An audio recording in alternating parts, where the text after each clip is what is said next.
Eh bien, merci beaucoup pour cette invitation, cette présentation également si pleine d'entrain. C'est un spoiler plus qu'une présentation, je dois dire. Lorsque Francis Rambert m'a proposé de présenter cette conférence, j'ai pensé automatiquement que dans un lieu tel que la Cité de l'Architecture, avec un nom pareil, il fallait venir avec un discours qui nous permettrait d'être optimiste à l'égard de l'avenir de notre profession. Et là, je parle de la pratique de la profession, c'est-à-dire de la pratique de l'architecture, à un moment où nous savons que évidemment, les choses sont difficiles, pleines de convulsions, pas simplement pour notre discipline, mais pour toutes les activités de l'humanité qui sont orientées vers la construction du monde.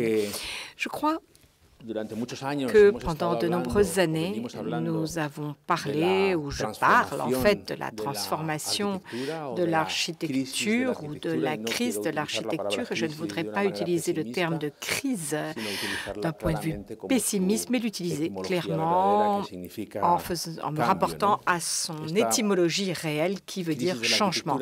Cette crise de l'architecture a eu comme deux parties, de volets, l'une qui est disciplinaire, où l'on parlait, l'on discutait des questions tout à fait traditionnelles de l'architecture, de ces questions que nous avions héritées de l'histoire et de savoir comment il fallait le traduire ou les raviver à l'époque contemporaine. Et puis, après, il y avait d'autres équations, tout un ensemble d'équations qui auraient eu un contenu beaucoup plus idéologique, plus associé aux préoccupations ou aux engagements.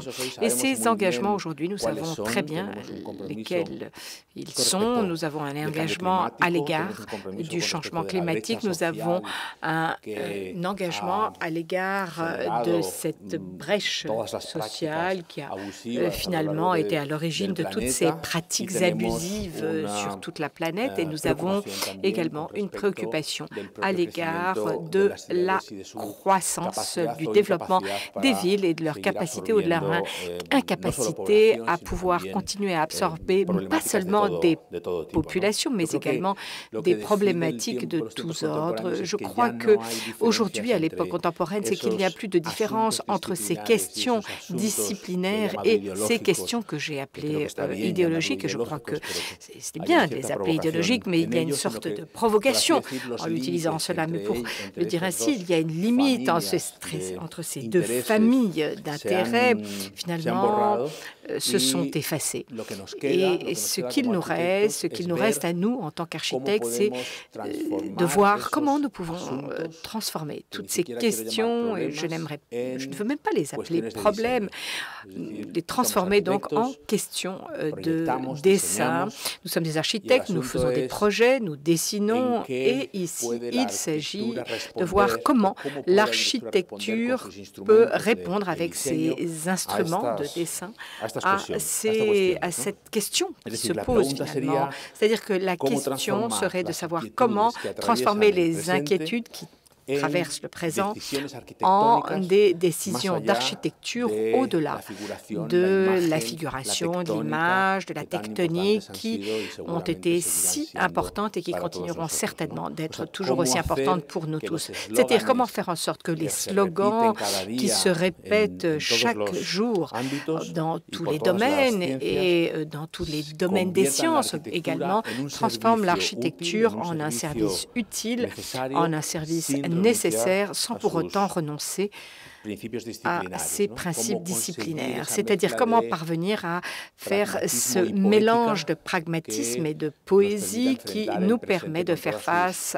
au présent, avec toutes ces contradictions, d'une façon couronnée de succès. Vivre ensemble, eh bien, c'est l'un de ces slogans. Cela a été répété. Je vais contrôler un peu mon heure. Donc, eh bien, c'est un slogan qui ne cesse de répéter et qui fait référence au besoin qu'il y a de vivre ensemble et à celui qu'il y a également d'éliminer des différences, de découvrir l'autre et de comprendre qu'il y a des espaces, qu'il y a finalement de la place pour tous. Vivre ensemble dans la ville, où on voit ces images ici que je vous montre. Elles sont un peu génériques, c'est-à-dire qu'on pourrait imaginer des scènes qui se produisent dans n'importe lequel de nos projets résidentiels et que nous savons très bien interpréter du point de vue urbain, nous savons très bien ce qu'elles signifient, ce qu'elles expriment, nous comprenons parfaitement là ce couvert où des personnes profitent d'un moment de loisir, de repos, mais à la fois, elle découvre l'utilisation d'un lieu qui, normalement, a été sous-utilisé. Et je parle en fait de ces couverts, de ces toits, c'est-à-dire que ces dessins veulent montrer qu'il y a eu une conquête, qu'il a fallu apporter la végétation dans des pots pour pouvoir créer cette nature artificielle dans laquelle nous pouvons finalement produire un nouveau programme de vie. Cela a trait à deux idées qui ont surgi au cours de la pandémie. La première d'entre elles est que la vie collective dans les bâtiments, dans les bâtiments destinés au logement dans nos villes n'était pas en réalité collective. Le seul aspect collectif, c'était de payer finalement les charges d'entretien. C'est-à-dire qu'en 300 ans, nous n'avons pas été capables, au cours de toute cette vie collective, nous n'avons pas été capables de construire des communautés qui réellement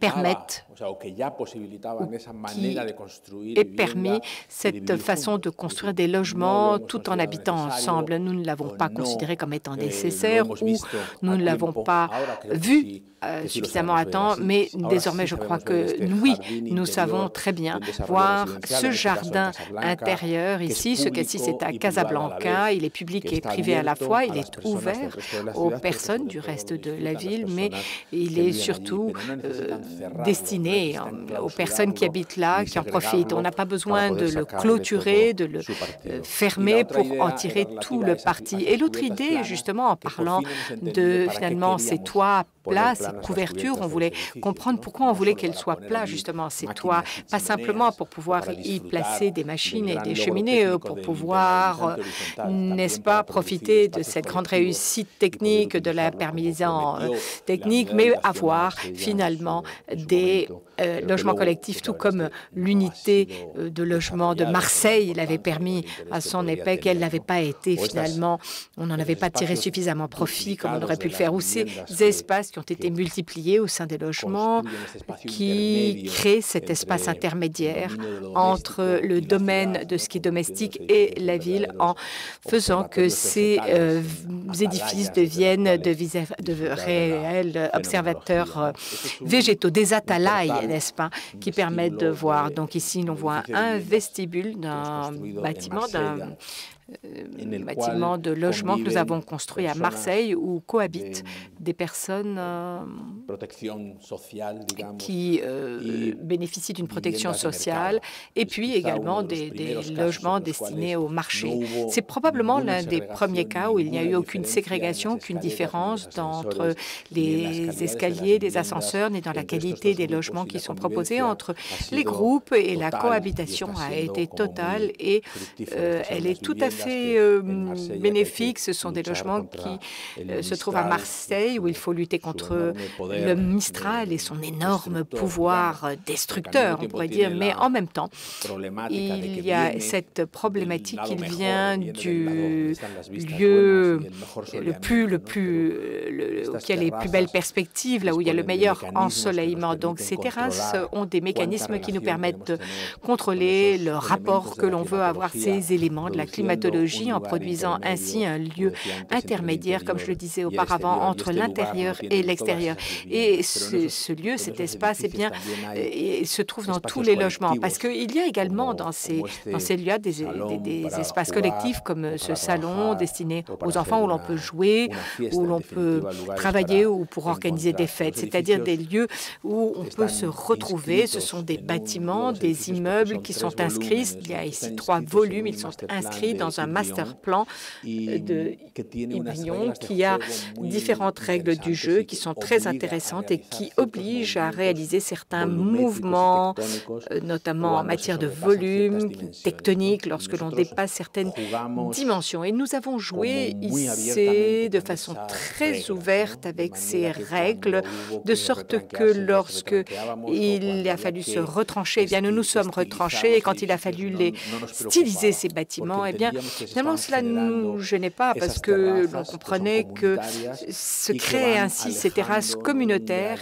qui éloignent une sorte de gradient de la présence de la nature vers le sommet du bâtiment. Vous voyez, c'est un bâtiment, un immeuble qui est récemment terminé. Il n'est pas aussi vert qu'il l'est désormais aujourd'hui, un an après. Donc, c'est très intéressant de voir comment le jardin communautaire entre les immeubles donne lieu à un jardin collectif entre les terrasses avec des lieux de résidence. Et puis, il ouvre également sur ces sortes de loggia privées des logements. Et c'est là où on voit cet espace qui est planté, qui est présenté et comment le bloc, comment l'architecture finalement se développe et puis tout en réduisant les volumes, plus on s'élève jusqu'à produire ces sortes de tours qui marquent comme une sorte de l'idée d'un observatoire sur la ville.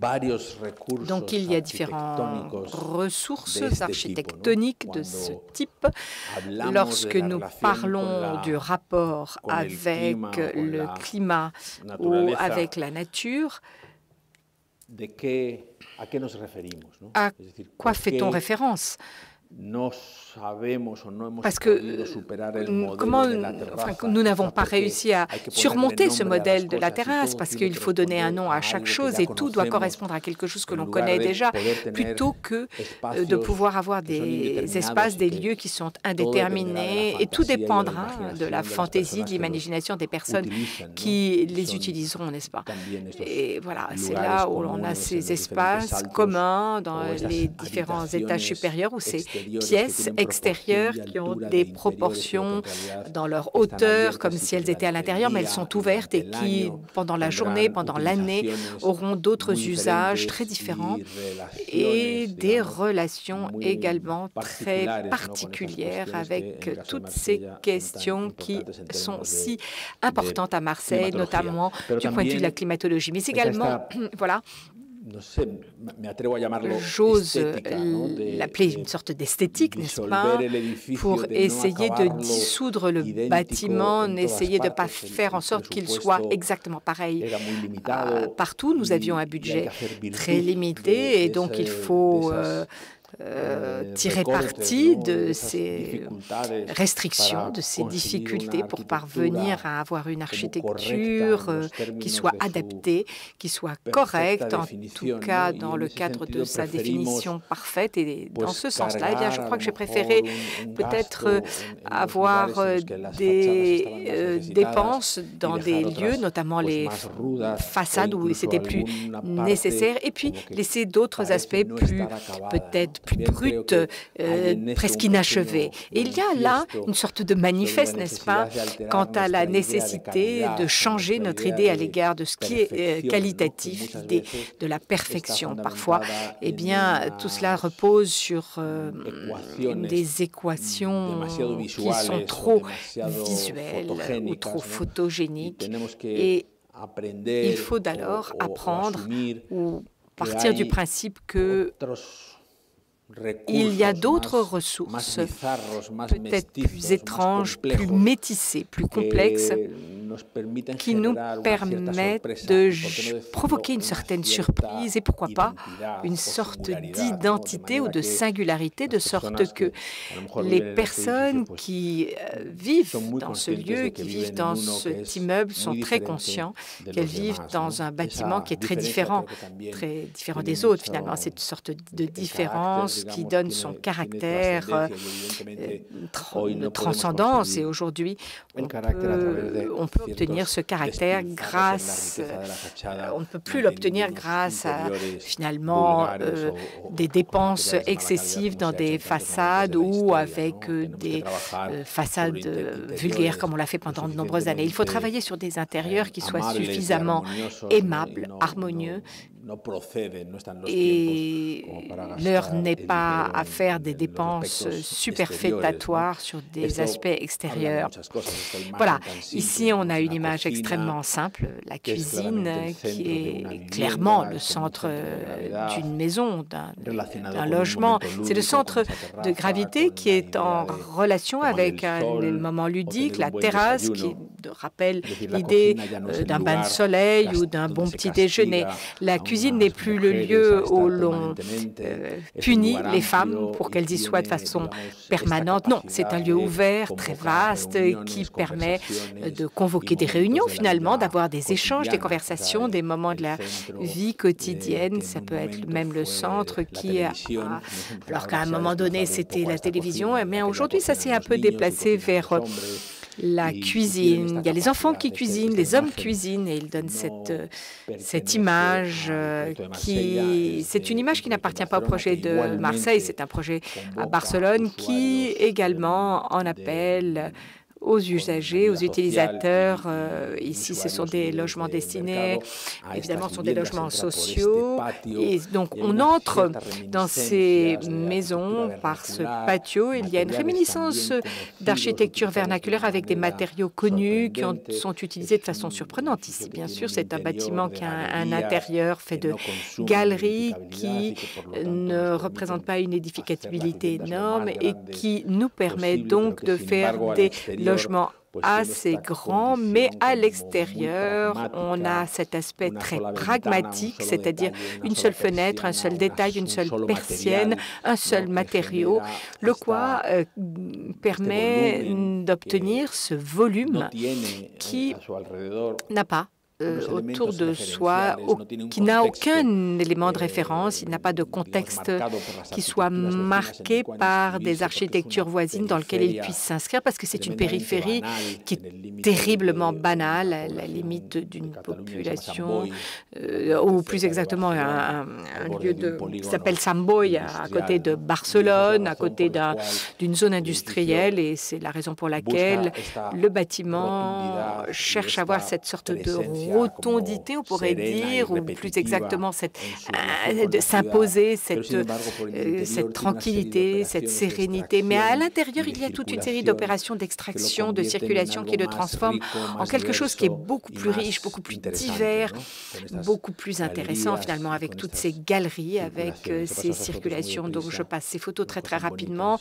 Je ne sais pas si vous les trouvez jolies, mais voilà, ça donne un peu, ça permet de respirer, ça permet de créer cette image. Et je voulais arriver à cette image-ci où les fenêtres sont plus grandes que les fenêtres habituellement. Et donc, les logements ont cette capacité à regarder au loin et de pouvoir comprendre que ce paysage industriel anodin de la périphérie des grandes villes, et dans ce cas-ci, la grande ville de Barcelone, eh bien, l'architecture peut également avoir cette obligation d'essayer d'encadrer, de donner une valeur pour comprendre que chaque lieu a une histoire. Voilà pourquoi nous avons fait ce dessin. On dirait que c'est donc donner l'impression que c'est un lieu qui donne la sensation d'avoir aucun attrait. Nous avons fait en sorte de construire un bâtiment où là, à nouveau, il y a des qualités chromatiques, de matière, des singularités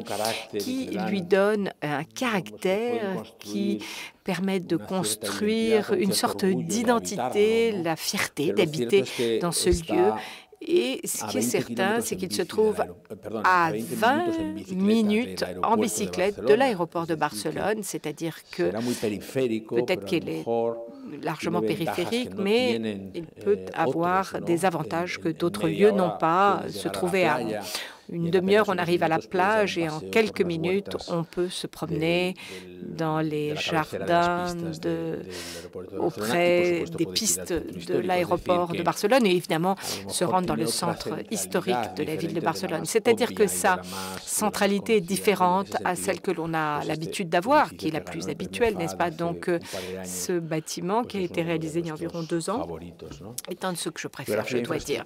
Voilà, maintenant la géographie d'infrastructure. C'est un autre slogan. Et là, avec les projets de logement qui encouragent cette vie en commun entre les personnes de différentes strates socio-économiques, qui permettent de générer la rencontre aussi avec les enfants qui ne connaissent rien, évidemment, à ces questions de classe sociale et qui peuvent jouer dans ces jardins, qui peuvent comprendre, découvrir plein de choses sans aucun préjudice.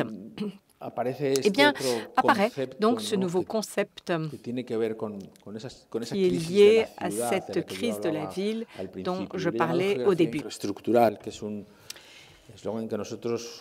Et il s'agit ici d'un slogan que nous utilisons assez fréquemment d'ailleurs.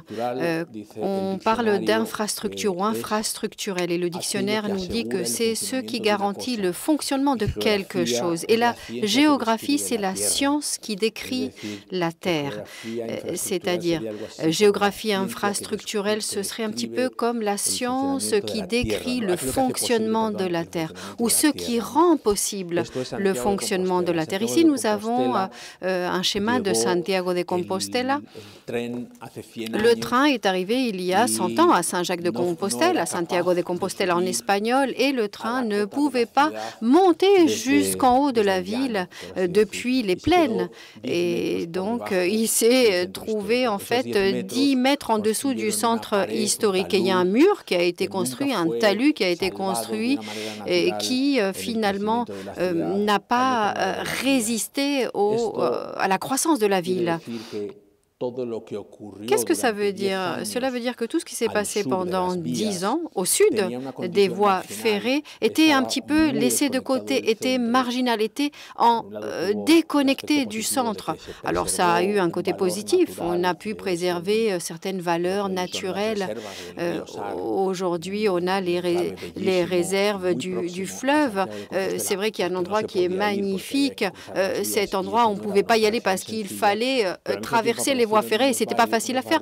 Mais de l'autre côté, il y a des quartiers très marginaux qui sont apparus au sud, parce qu'effectivement, marginaux, parce qu'aller au centre, c'était très compliqué. Les enfants ne pouvaient pas aller à l'école et les personnes avec des problèmes moteurs ne pouvaient pas se rendre non plus au centre de la ville, les personnes handicapées. Donc, il y a eu un appel d'offres qui a été lancé pour effectuer cette construction. Et nous, à ce moment-là, nous nous sommes dit que justement cette pièce pouvait avoir une valeur ajoutée. On pouvait faire en sorte que la Terre fonctionne mieux. Et même si nous avons pensé que la voie ferrée, les lignes ferroviaires sont une infrastructure, effectivement, parce que nous, on associe tout ce qui est infrastructure à ce qui est linéaire, eh bien, parfois, l'infrastructure peut être justement un endroit où on accumule une certaine densité d'intention et de bénéfices. Et donc, nous avons décidé de mettre en place la gare de façon transversale, ou plutôt de mettre cette installation de façon transversale pour qu'elle joue le rôle d'un pont que personne n'a jamais imaginé, que personne n'a jamais osé demander. Et les gens qui habitaient au sud de la voie ferrée étaient marginalisés, avaient déjà trouvé leurs moyens de parvenir jusqu'au centre de la ville. Mais dans cette situation, lorsque l'on assume quelque chose, lorsque l'on accepte une certaine forme de soumission aux lois de la ville, eh bien ça, c'est ce qui s'est passé pendant très longtemps. Et personne n'a jamais demandé aucun changement à cette situation-là. Donc l'idée selon laquelle la gare gare serait alimentée par une passerelle, par un pont, par un moyen de croiser les voies. Et du coup, on pourrait de cette façon-là faciliter l'accessibilité des personnes qui vivaient au sud vers le nord, et les personnes qui vivaient dans le centre pouvaient aller vers le parc naturel. Ça a pris vraiment une force politique tout à fait inédite, de telle sorte que lorsque le gouvernement a décidé de remettre à plus tard la construction de la gare, eh bien, ce qui s'est passé, c'est que les politiques locaux, aussi bien les personnes du gouvernement local de la Galice et les gens de Saint-Jacques-de-Compostelle, qui faisaient partie de partis politiques, ont réclamé la construction de cette passerelle. C'est-à-dire que tout à coup, ils ont vu un dessin, un schéma, un diagramme, et ils ont compris que cette infrastructure avait une très grande valeur et qu'elle pourrait changer la vie de milliers de personnes et qu'elle pourrait changer le centre de gravité de la ville de Saint-Jacques-de-Compostelle. Par ailleurs, cette passerelle appartenait à un immeuble et donc elle avait une valeur unique.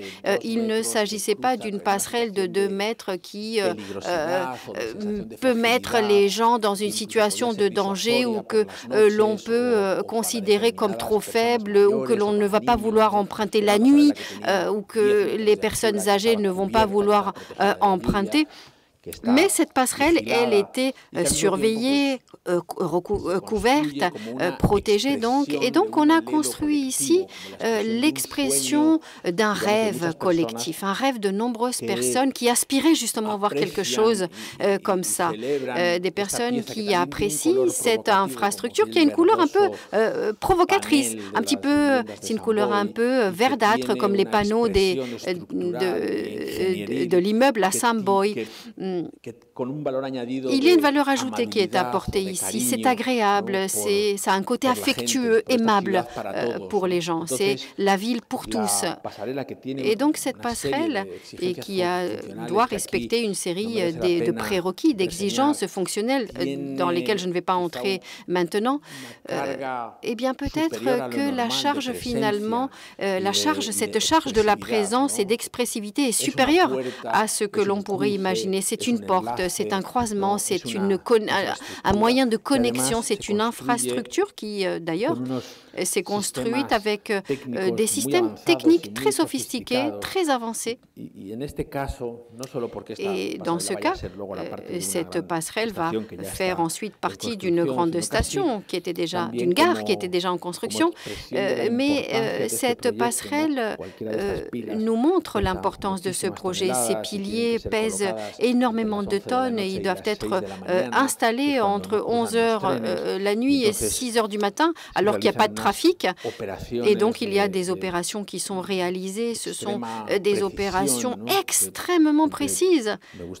J'aime souligner le fait qu'il faut beaucoup de précision, effectivement, mais finalement, il faut qu'il y ait des gens qui puissent tout mettre à sa place pour pouvoir positionner ces poutres. Ou alors, cette partie de la passerelle qu'il a fallu construire sur le sol pour pouvoir le hisser par la suite et le poser, parce qu'il n'y avait pas suffisamment de temps, en fait. Le temps pendant la nuit d'interruption des trains n'était pas suffisant pour pouvoir effectuer tout ça. Donc, après, il faut déployer tout ce côté tellement spectaculaire. Alors moi, ça ne m'intéresse pas trop, cet aspect-là. Je ne me suis jamais senti vraiment très proche à tout cet héroïsme de l'architecture. Mais dans ce cas, je dois dire que cette passerelle s'est construite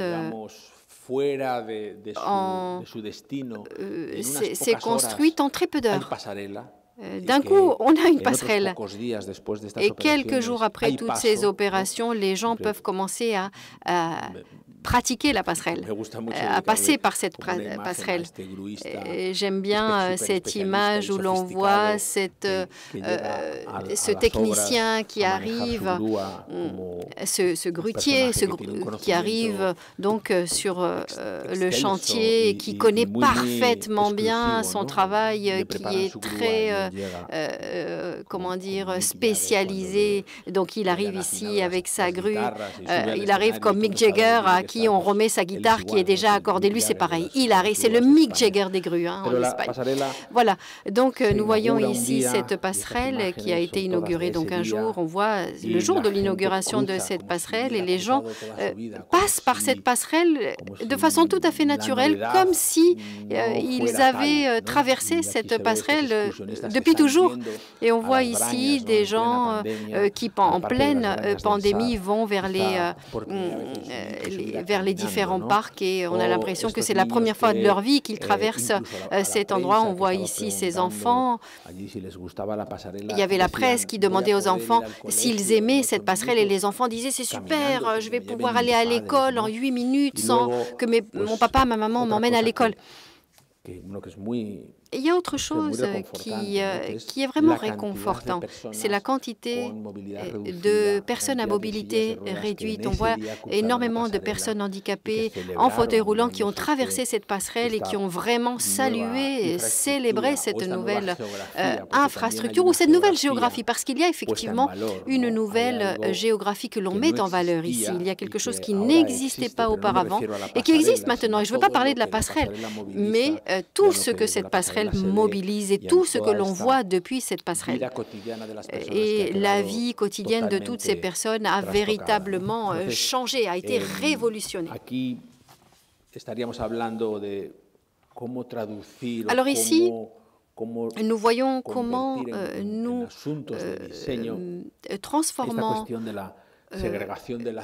la séparation ou la ségrégation de la ville, on transforme cet aspect-là. Le problème était facile à résoudre finalement, mais peut-être ce qui n'était pas aussi facile à résoudre et peut-être la chose pour laquelle il fallait avoir des objectifs très grands, eh bien, il fallait faire les choses en apportant une valeur ajoutée. Il fallait faire les choses d'une façon qui puisse donner à ces personnes qui aujourd'hui utilisent la passerelle, il fallait donner à ces personnes un protagonisme. Il fallait que ces personnes aient le premier rôle en quelque sorte. C'est du luxe que ces personnes ont. On voit le changement qu'il y a eu et c'était un changement nécessaire. Aujourd'hui, eh bien, nous recevons continuellement, on le voit dans la presse également, on nous parle de cette passerelle, comment elle est utilisée la nuit.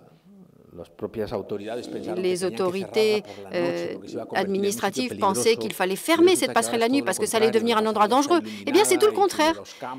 Il y a des caméras qui ont été installées, c'est illuminé. Et la nuit, justement, il y a toutes ces personnes qui autrefois n'osaient pas se rendre au centre-ville pour prendre un verre avec ses amis. Eh bien, aujourd'hui, tout le monde emprunte cette passerelle, les jeunes filles, tout le monde peut traverser ces voies ferrées qui a été toujours un territoire un petit peu tellurique. Donc tout le monde emprunte ces passerelles pour rentrer à la maison. Et cette passerelle peut être définie également comme un espace public, alors qu'au départ, cette passerelle ne pouvait aspirer qu'à être un espace fonctionnel. Je vais très rapidement vous montrer ces espaces publics dans la ville de Panama. La ville de Panama a été construite dans un espace très étroit entre la jungle, dont les pluies quotidiennes alimentent le canal, et la mer. C'est une ville qui n'a pas connu, n'a jamais connu l'espace public, si ce n'est les quelques places au centre historique à l'époque coloniale. Donc c'est une ville qui a été développée par le secteur immobilier depuis déjà des décennies et personne ne s'est occupé de créer des espaces publics. Ça n'existe pas. Ces espaces publics n'existaient pas. Il y a 15 ans, par exemple. Nous avons commencé à travailler il y a 15 ans et il n'y avait à l'époque aucune culture de l'espace public. Alors on disait, on mettait comme prétexte le climat, où on disait « oh, cette tradition, ben, on l'a pas », comme si cette tradition était quelque chose qui pouvait définir la culture des villes. Bref, le fait est que on a construit, enfin il y a une route qui a été construite le long du littoral. C'était une construction très controversé, très polémique. Et c'est vrai qu'on peut critiquer la chose, comme on peut le faire lorsque il y a eu des constructions qui ont été faites de telle sorte que la relation entre la ville et la mer, cette relation a été détruite par le biais de construction de routes agressives, bruyantes. Et nous avons reçu une commande très inattendue. On voulait, dans le cadre de ce projet, réduire ou mitiger cet aspect négatif entre la route et la mer. Et il a fallu créer une plateforme pour réaliser le tracé de cette autoroute. Alors ces parcs, l'un d'eux se trouve face au quartier le plus difficile, disons, le plus marginal de la ville de Panama. C'est le quartier du Chorrillo. C'est un endroit qui est véritablement vraiment très marginal. C'est l'un des endroits les plus marginaux d'Amérique latine. Et l'autre se trouve face à la ville plus développée où l'on voit les gratte-ciel, des bâtiments de haut standing où se trouve la bourgeoisie. Donc nous voyons ici le parc qui a été développé grâce à un système avec des dunes et grâce à des topographies qui n'existaient pas auparavant, justement pour occulter et réduire le bruit et l'insécurité que provoquait cette route. Et nous avons ici toute une série d'éléments où les gens peuvent se réunir, où les gens peuvent faire du sport, qui complètent donc le tout. Et voilà donc le parc dans la partie nord face aux building face aux hôtels, et ce sont les mêmes équipements que l'on voit dans les différents parcs. Peut-être qu'ici, il y a quelques restaurants de plus, mais en tout cas, on a des endroits pour faire du sport, et je crois qu'il y a un dessin un petit peu plus loin dans les diapositives.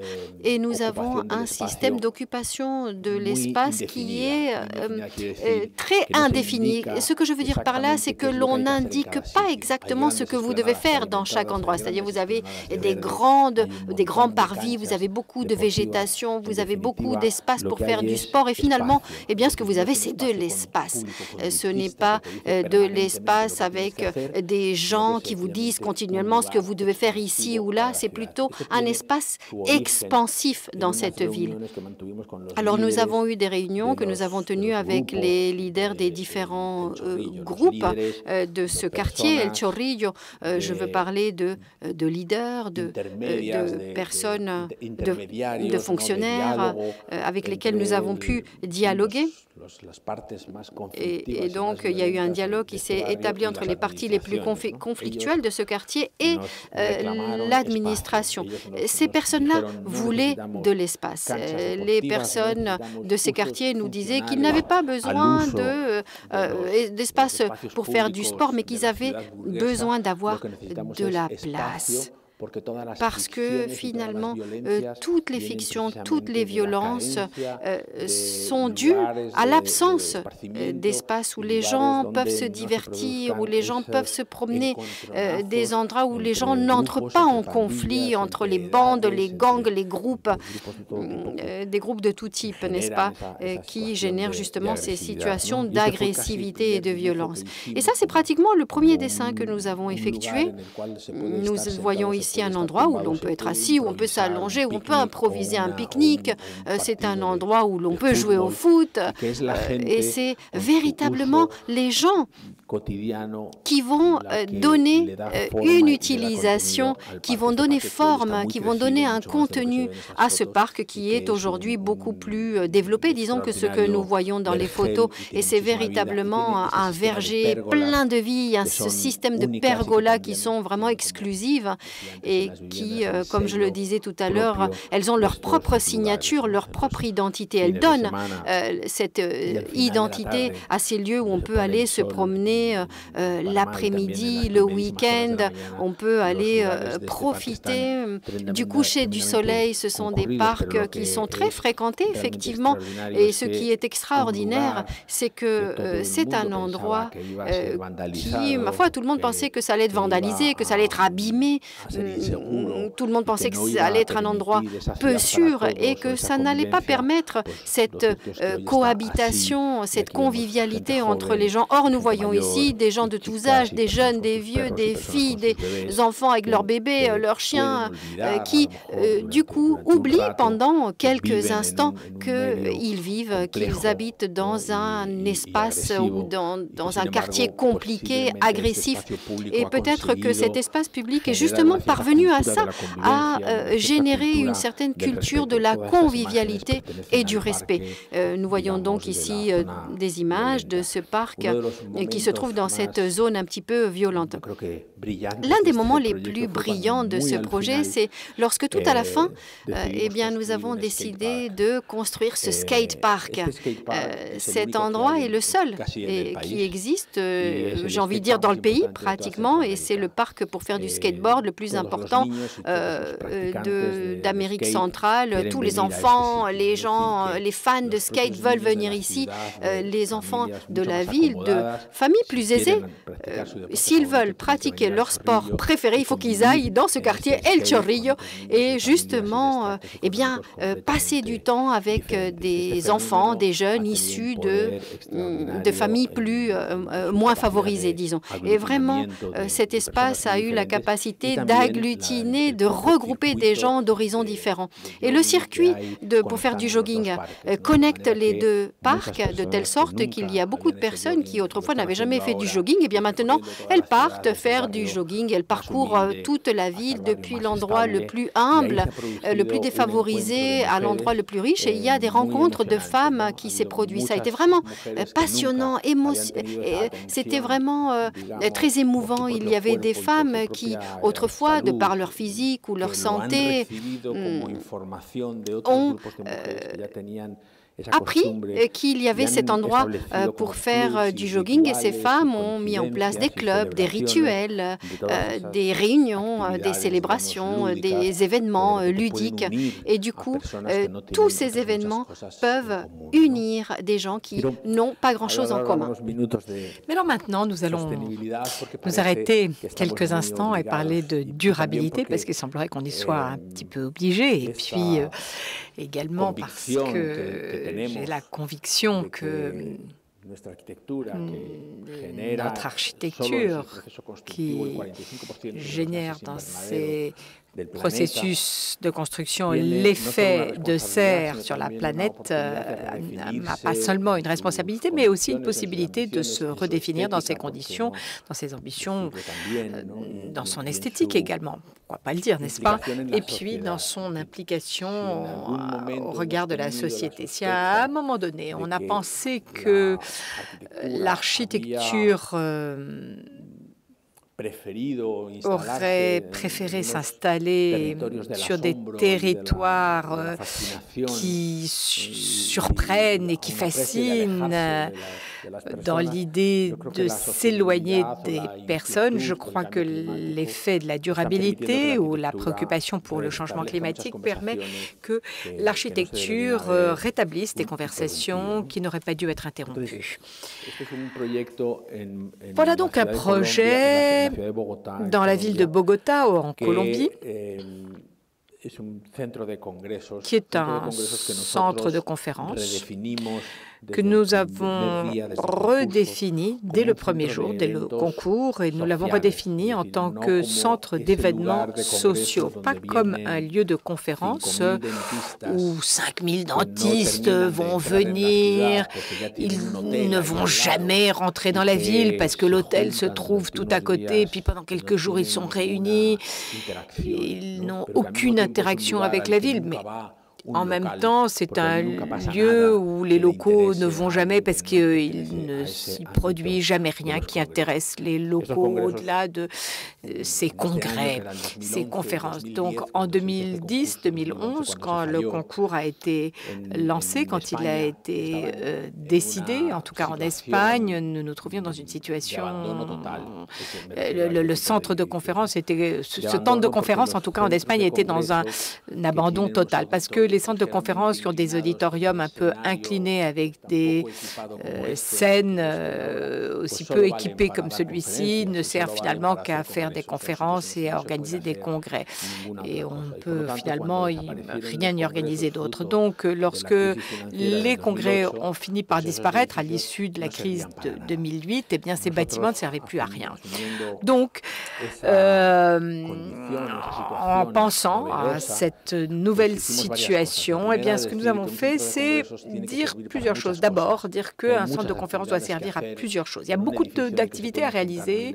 Ce sont des bâtiments où se réunissent des milliers de personnes et on peut y faire plein de choses. Le deuxième point, c'est que pour ce faire, il faut que les sols soient plats, c'est-à-dire que la création de gradins, c'est quelque chose de très facile à réaliser, finalement, avec les méthodes modernes, finalement, mais une grande salle dans laquelle 2000 personnes peuvent rentrer avec un sol plat, eh bien, on peut faire une grande fête, un concert électronique, la présentation de nouveaux modèles de voitures, un mariage, un congrès, la finale d'un championnat de judo. Enfin, il y a toute une série de sports qui peuvent être organisés dans des lieux qui n'ont pas été nécessairement pensés pour être des lieux pour accueillir des compétitions de sport.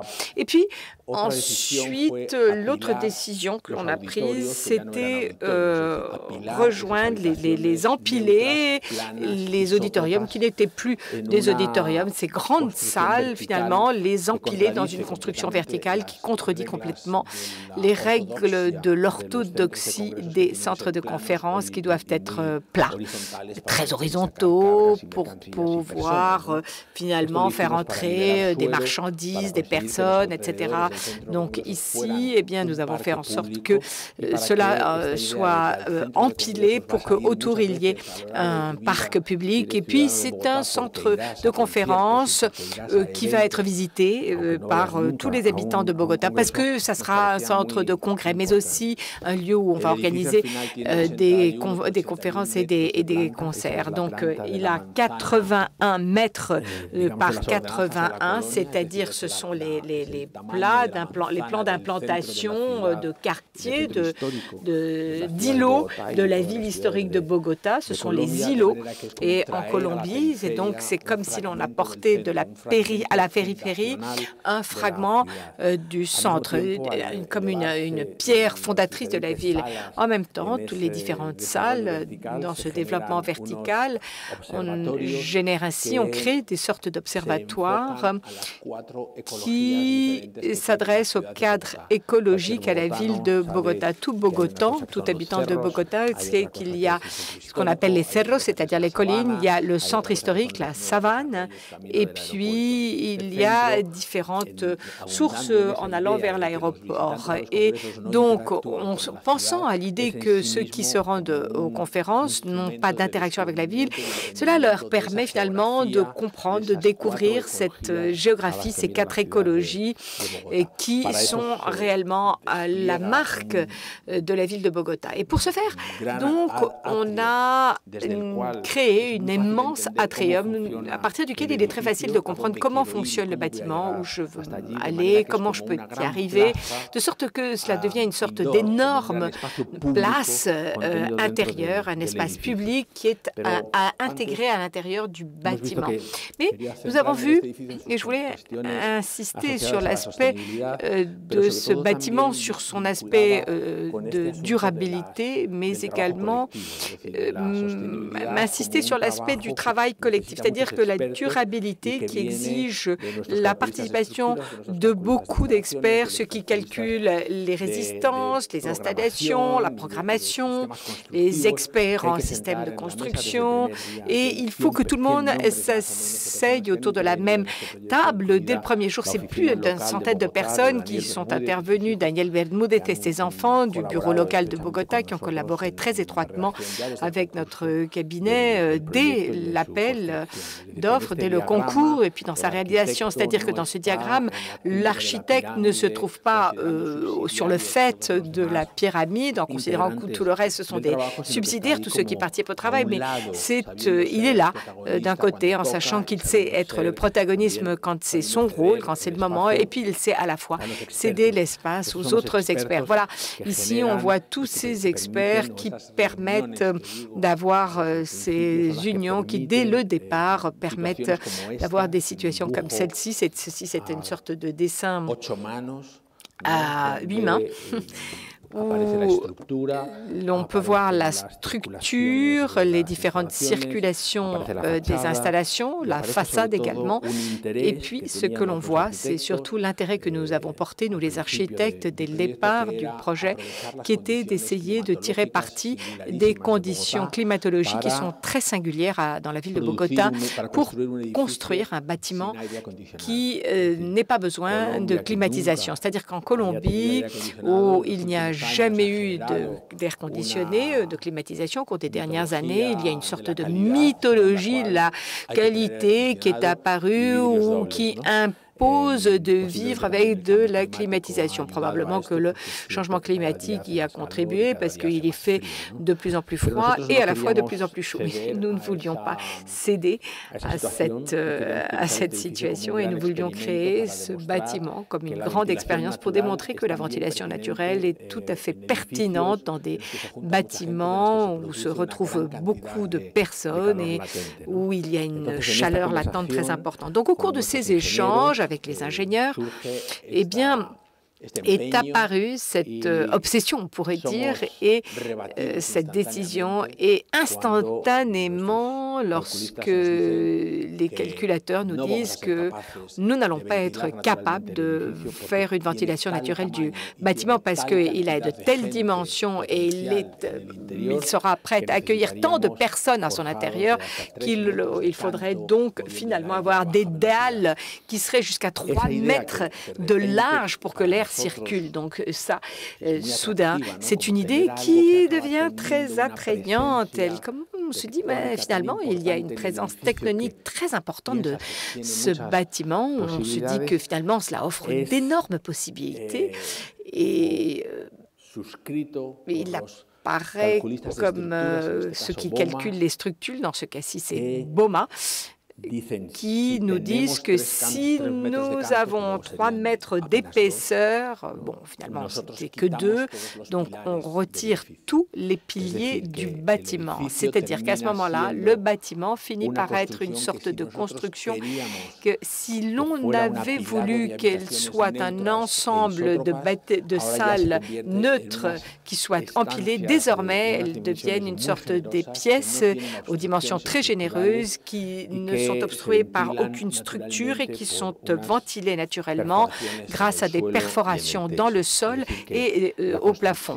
Et de sorte que la construction, qui, bien qu'elle a cette condition épique dont je disais auparavant, qui était ce qui finalement nous séduisait le plus, elle dispose d'une deuxième lecture extrêmement sensible où il y a des sortes de branchies sur la façade qui s'ouvrent, qui sont régulées automatiquement de sorte qu'à 7 heures du matin ou à 6 heures du matin, il fait déjà 16 degrés à Bogota, l'air frais commence à pénétrer dans le bâtiment, cet air que le bâtiment lui-même enferme en capsule en refermant ces sortes de branchies lorsque la température atteint un certain niveau et à la fin de la journée, il rouvre ces branchies de sorte que l'air peut s'échapper et le bâtiment se refroidit pendant la nuit pour recommencer ce cycle dès le matin suivant. Donc, toute cette variété, finalement, de verre et de radiation solaire et de système d'ouverture dans la façade est une sorte de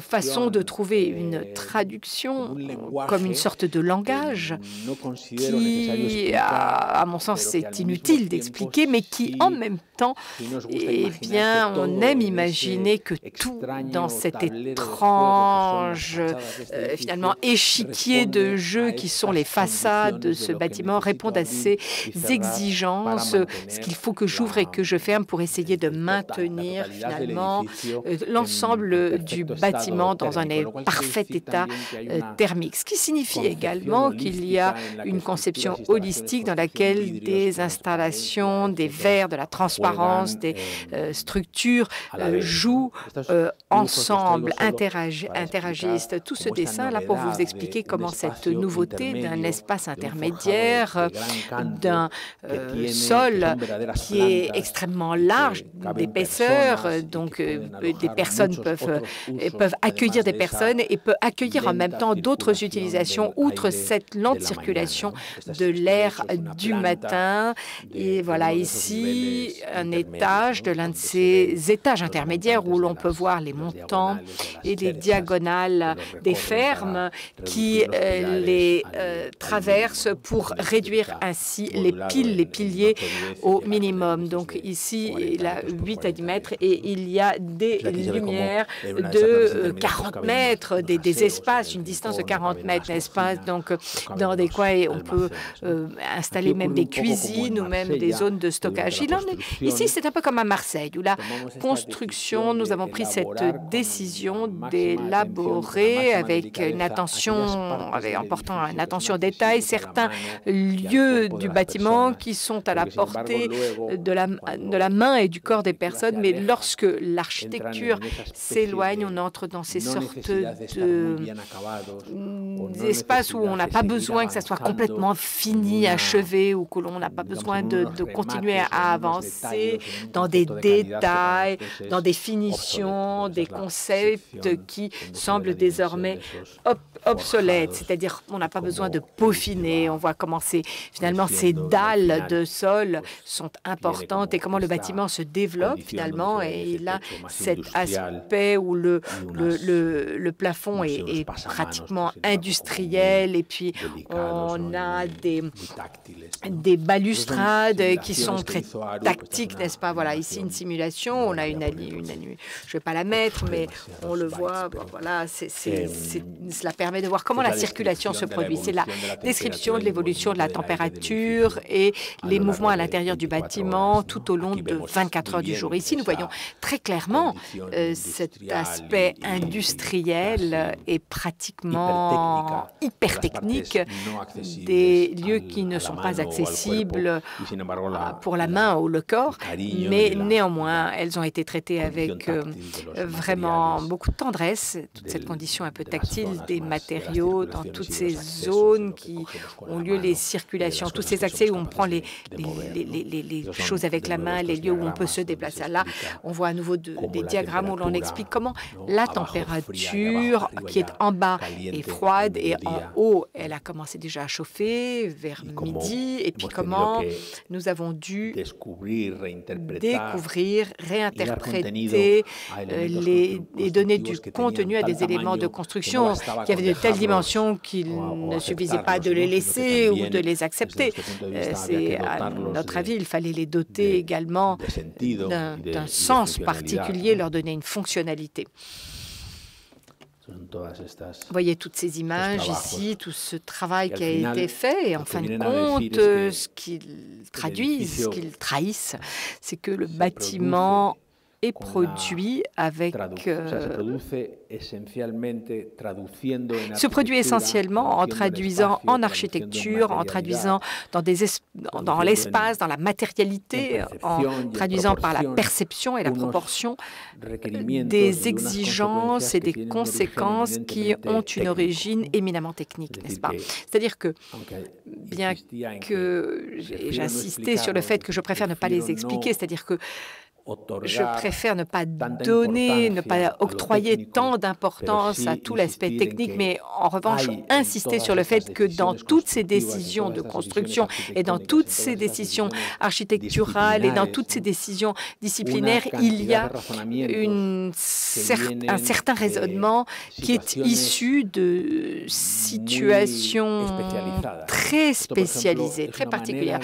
Là, c'est par exemple une façon de dessiner les élévation des bâtiments avec les différents verres, avec les différentes compositions, avec tous les aspects compacts qui construisent la façade, de sorte que c'est comme une application qui permet de rééquilibrer le bâtiment lorsqu'il sera nécessaire de faire des modifications. Par exemple, une pièce ou une façade dont on doit changer les verres, les vitres, ou on recherche une plus grande transparence si l'on veut continuer à fonctionner dans le système global. lesquels il faudra faire des changements en suivant des règles de jeu qui sont implicites dans ces dessins, comme on peut le voir, et dans ces systèmes de mise en œuvre. Mais en fin de compte, ce qui nous intéresse, c'est ça, n'est-ce pas? C'est de dire, eh bien, tout cela a été traduit en une quantité de décisions, de dessins,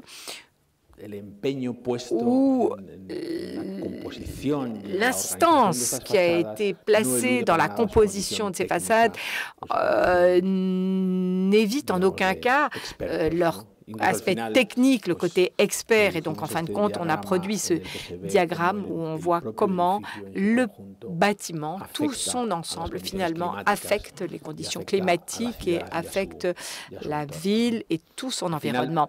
En fin de compte, eh bien, le centre de congrès, le centre de conférence de Bogota a fini par s'appeler Agora Bogota, en éliminant du nom l'idée que c'était un centre de congrès et c'était plutôt un lieu dont la fonctionnalité ou la richesse de la programmation dépendait de l'imagination et de la créativité de ceux qui le dirigent. Ici, on le voit dans son quartier, qui est finalement une banlieue périphérique. Il se présente comme un monument, comme une sorte de cathédrale, comme une montagne ou comme une colline de cette cordillère de Bogota et une sorte d'expression comme un élément d'orientation qui exprime ainsi une sorte de transformation, une sorte de, comme s'il misait sur l'avenir. C'est un bâtiment qui a été construit en faisant coïncider la signature, le jour de signature du traité de paix avec les FARC, qui, en dépit de toutes les controverses, des débats qui cela a suscité, les difficultés politiques qui s'accumulent aujourd'hui dans un pays aussi complexe et aussi fascinant qu'est la Colombie,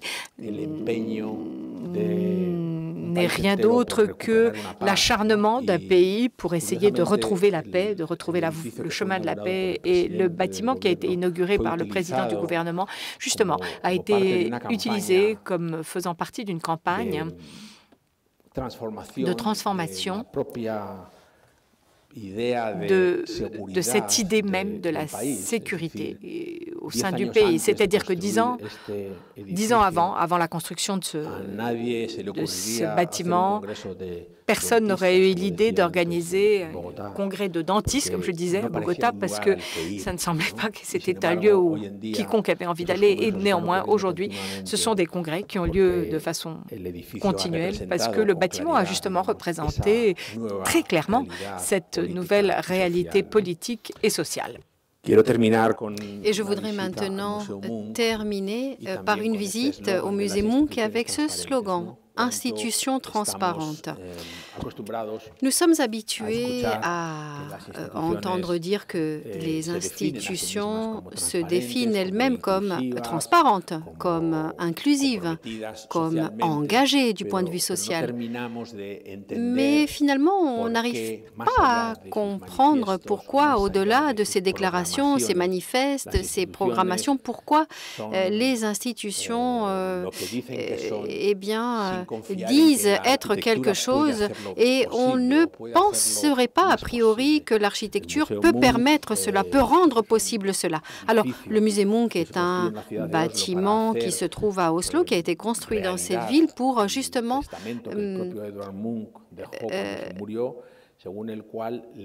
faire honneur à l'artiste Munch.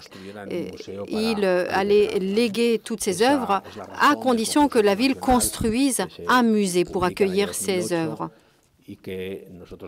Et donc, nous avons gagné un concours en 2009 et nous avons conçu, dessiné tout cela jusqu'en 2012. Donc, le terrain se trouvait derrière l'opéra. Il y a eu un programme de verticalité qui a été mis en place. C'était assez orthodoxe. Au départ, il y avait beaucoup de réticences dans la ville, dans les médias, en Norvège. Mais nous avons justifié ce projet. On a dit qu'on allait réduire ou qu'il y avait une petite peu d'espace public et nombreuses propositions remplissaient cet espace avec le musée. Nous, on était d'accord pour faire un petit peu marche arrière par rapport à l'opéra qui avait déjà été inauguré il y a quelques années. On s'était dit que bon, on allait s'élever, n'est-ce pas, avec cette construction et que nous allions pouvoir compléter ce scénario avec deux bâtiments, l'un plus plat, l'autre plus vertical. Et nous avons reconnu que si le musée Munch allait contenir les œuvres d'Edvard Munch, qui est l'artiste le plus important de l'histoire norvégienne, et ce musée se trouve à l'entrée de ce nouveau port de la ville, on s'est dit pourquoi renoncer à une certaine présence, à une condition iconographique et de représentation de quelque chose de tellement collectif comme le patrimoine, comme l'œuvre d'un artiste de cette ampleur. Mais surtout, ce que nous avons, c'est ce socle. C'est comme un morceau de ville qui s'interpose entre l'extérieur et la tour où se trouve le musée en lui-même. Donc ce socle fonctionne, comme nous l'avons dit dans le cas de Bogota, fonctionne comme une place, une agora, une place publique d'une petite ville où il y a un auditorium, un ciné, un restaurant, un magasin, un bar, une bibliothèque, un centre de recherche, un centre d'éducation infantile. Tout cela se passe dans ce socle. Il y a également un musée auquel on va et auquel on accède par cet espace vertical. Cet espace public est légèrement incliné. C'est le toit de ce musée. On s'est dit que ça pouvait être justement l'expression du musée de l'avenir, du musée du futur. C'est finalement ce musée dont on a besoin. On n'a pas besoin d'un musée qui est visité par 10 millions de touristes par an. Oui, certes, il y a 10 millions de touristes par an, mais il y a aussi 10 millions de locaux qui vont aller à leur musée parce que ça leur appartient, parce que c'est dans leur ville et parce que c'est l'endroit où ils vont comprendre leur passé. Ils vont comprendre ce qu'ils veulent être et ils vont comprendre que leur ville a été construite par de nombreuses personnes, de nombreuses nationalités, de nombreux migrants et que tout le monde est représenté dans ce musée. Quand on voit le musée métropolitain à New York, on voit qu'il y a une section pour l'art chinois ou l'art indien ou pour l'art africain. Et il n'y a pas de connexion entre les uns et les autres, entre les Chinois, les Indiens qui vivent aussi à New York et qui ont construit la ville. Donc, on voit qu'il manque quelque chose dans ce musée à New York. C'est la raison pour laquelle ce socle veut mettre en scène, veut théâtraliser ce besoin de transformer le musée en un lieu d'échange, un lieu de découverte. Et donc, nous voyons ici ce hall d'entrée, un jour quelconque, et nous voyons cette tour par laquelle on monte. Et grâce à ce parcours vertical, on découvre des espaces qui ne sont pas des musées. Et ce ne sont pas des musées conventionnels, là. Ce sont des restaurants, des centres, des restaurants, des bureaux. On verra tout à l'heure quelques images. Et donc, l'objectif est d'arriver au sommet, en quelque sorte, d'arriver à cet observatoire, comme on disait tout à l'heure pour Bogota. Et pendant cette trajectoire verticale et ascendante, les gens peuvent reconstituer l'histoire de la ville d'Oslo comme une histoire par strate. Et ça, c'est utile aussi bien pour un local que pour un étranger depuis cette ville viking jusqu'à la ville qui finalement surplombe les collines. Il y a toute une succession d'événements historiques, de tracés architecturaux, il y a toute une succession d'idéaux urbains qui sont parfaitement représentés là. Et on parcourt par ce biais-là la vie d'Edvard Munch qui est né dans une ferme, pour ainsi dire, et qui a fini ses jours dans une ville cosmopolite et parfaitement développée. Autre chose que l'on découvre lors de ces différentes conversations que nous avons et lors des différentes révisions que nous avons effectuées sur ce projet, sur ce programme, eh bien, ce musée dont on a besoin, qui accueille tellement d'activités parallèles dont jouissent les habitants de la ville, eh bien, ce musée aura chaque jour une superficie de moins en moins importante pour les expositions. Pour ce musée, il y a à peine 40% de salles qui sont consacrées aux expositions. Et pour que le musée soit vraiment inclusif, pour qu'il donne une place aux événements artistiques, pas forcément celles qui sont orthodoxes, comme par exemple des événements de performance, des actions de toutes sortes d'activités liées à la nouvelle créativité, eh bien, il faut réduire l'espace de ces collections pour donner la place à tous ces nouveaux formats.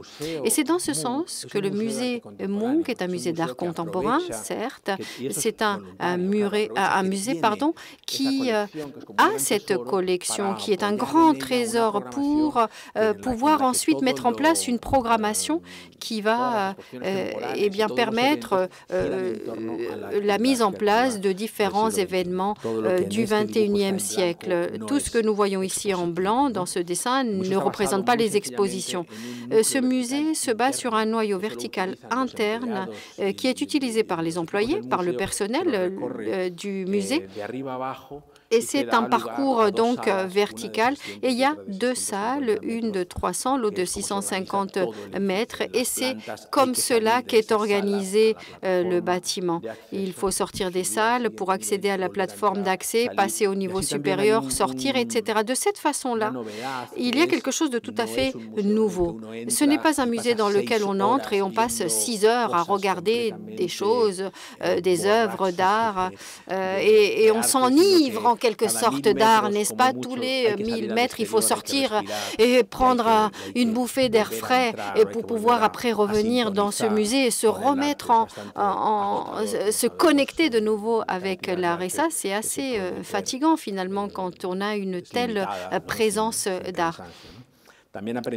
Nous avons appris également d'autres choses en fonction des contextes, en fonction des moments. Eh bien, il est important de savoir se positionner, il est important de savoir utiliser ces différentes situations, ces différentes conditions. Alors ici, nous avons un cas extrême. On parle beaucoup de ce qui est important pour la citoyenneté. Ici, on voit par exemple le journal le plus important de Norvège.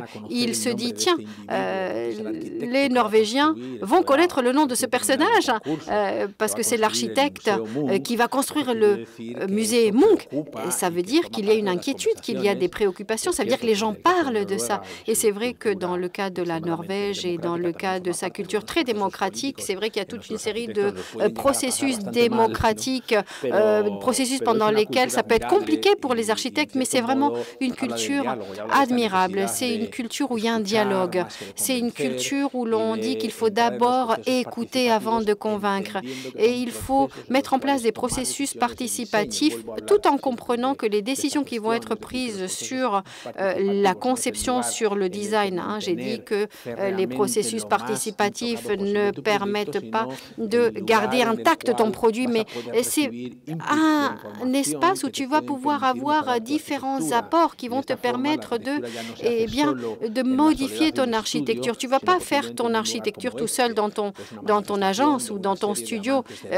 Ici, au contraire, il y a des citoyens, des gens qui se mettent en place pour manifester de façon tout à fait apolitique et réclament à la mairie d'Oslo la construction de ce bâtiment. Et donc, c'est comme ça que le processus politique s'est terminé avec ces manifestations de la citoyenneté.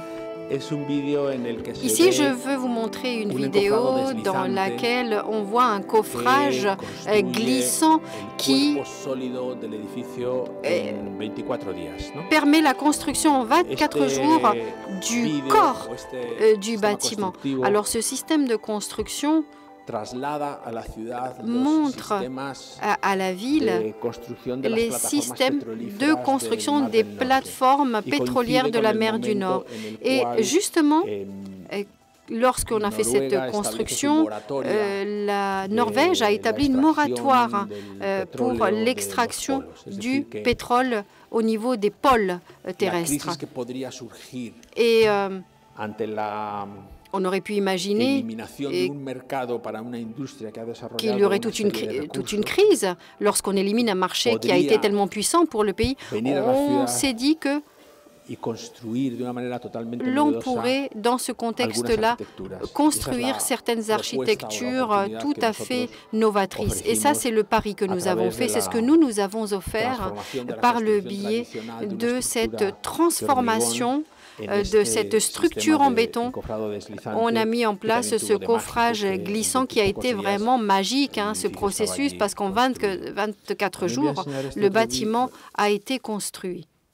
Alors, je voulais également vous montrer autre chose. Je vais essayer de vous passer une autre vidéo, si ça fonctionne. Je vais vous montrer une vidéo qui est vraiment très belle. Lorsque ce bâtiment ou lorsque ce caisson a été construit dans l'espace qui a été créé, cet espace est vraiment merveilleux, énigmatique, c'est puissant, vraiment. La puissance de l'espace est incroyable. Et donc, ce que nous avons fait, c'est que nous avons invité un musicien, c'est un musicien de musique contemporaine, un musicien norvégien, et on lui demande de faire une composition d'une pièce en utilisant l'écho provoqué par ces murs de béton avec ces deux chanteurs qui se trouvent placés à la hauteur adéquate. C'est une pièce qui s'appelle The Void, le vide, qui n'a été interprété qu'une seule fois et qui a été enregistrée. On peut le trouver sur Internet. Il est fort probable que cette expérience ne se reproduise jamais. Et ça a la valeur, en fait, d'être le premier chef-d'œuvre. La première œuvre d'art de ce musée, c'est la première programmation. Et l'on pourrait dire même que c'est un petit peu l'engagement que nous prenons pour que ce musée soit vraiment un musée consacré à l'art contemporain.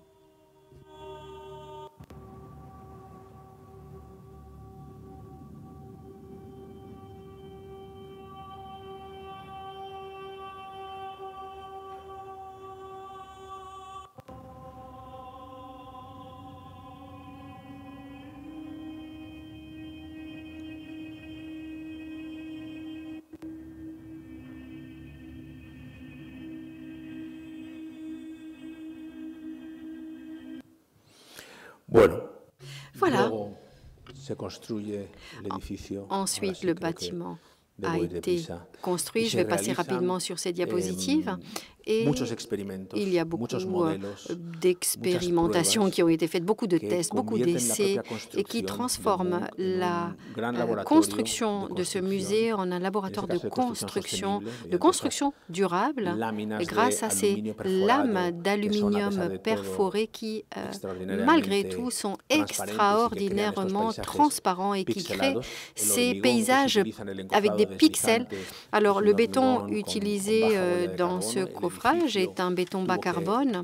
Ce bâtiment a dû accepter cette proposition de réduire de 50% ou de réduire à 50% son empreinte carbone. Et c'est la raison pour laquelle on a utilisé de l'acier recyclé, de l'aluminium recyclé, des vitrages spéciaux avec du triple vitrage, double chambre, pour justement réguler le rayonnement solaire et qui permet de réguler la perte de chaleur. Il y a de la chaleur qui vient d'une source d'énergie propre du fond du fjord. Et ensuite, après 11 ou 12 années de travaux et 5 années de construction, le bâtiment est une passive house, c'est-à-dire que le bâtiment est confronté à la dureté du climat norvégien avec ses épaisseurs de murs, avec ces systèmes de réduction de l'impact du rayonnement solaire.